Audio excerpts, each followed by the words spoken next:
هتحتاجي انك تساعديها في انها تفهم هي ليه بتعمل ده، ليه حست الاحساس ده، ايه الاحتياج اللي الشخص ده او وجود الشخص ده عموما لبى الاحتياج ده ليه. هل هو احتياج للسن ده علشان وجود هي محتاجة وجود هل احتياج انها تتشاف، انها تتسمع، انها تتفهم من شخص ما.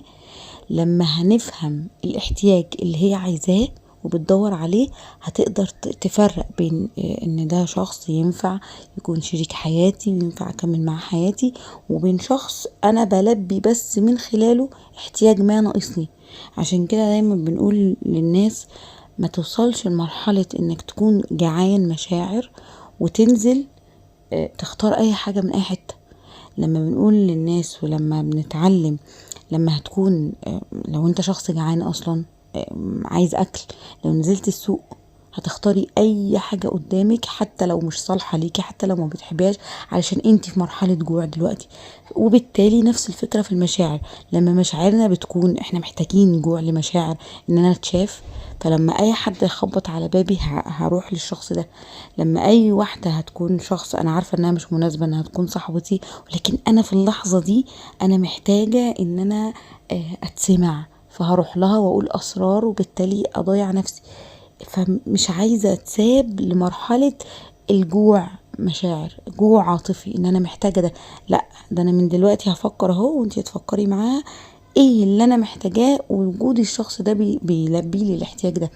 لما هكتشف ده هعرف ان دي مش مشاعر حب، وان ده شخص ما مش مناسب ليا سنا، مش مناسب ليا ثقافة، مش مناسب ليا كعيلة، مش مناسب ليا نهائي.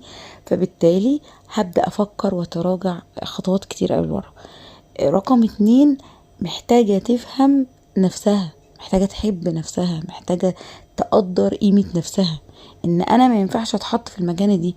ان ده لو شخص هو شخص سيء اصلا، لو هو شخص سيء بس انتي بتقولي ان هو مش عارف انها في مشاعر ناحيته، بس ده لو شخص سيء وعارف الموضوع ده هيستغله غلط، فبالتالي انتي هتحطي نفسك في مكانة سيئة جدا، وهتقلي من نفسك وهتهيني نفسك. فمحتاجة ان انتي تقدري نفسك، محتاجة تفهمي نفسك كويس، محتاجة تشوفي انا ايه الحاجات الحلوة ممكن اعرف اعملها. طب انا ايه اللي ممكن اشغل وقتي بيه اصلا، فما فكرش في اي حاجة واي حد. طب ايه الحاجة اللي انا بعرف اعملها كويس جدا وانا شاطرة فيها. فبالتالي هحس شوية بقيمة نفسي، هحس ان انا شخص مهم، ان انا شخص ما ينفعش ادي مشاعر كده لاي حد، ان انا مشاعري دي غالية مهمة، ما ينفعش انها تروح مع اي حد. هتفضلي وراها وتفضلي معاها، مش هتسيبيها في الموقف ده لوحدها، لانها انا معرفش انت سنك كام، بس لو انتي نفس السن هتحتاجي انك تروحي لحد اكبر منك، هتحتاجي انك تستشيري حد اكبر، وهتحتاجي انك تتكلمي في النقطة دي. زي ما بقولك ايه الفكرة في ده، هل انتي محتاجة ايه علشان نقدر نلبيه، علشان نقدر على الاقل نوفر شوية مشاعر من اللي عندك ونحطها في مكانها الصحيح.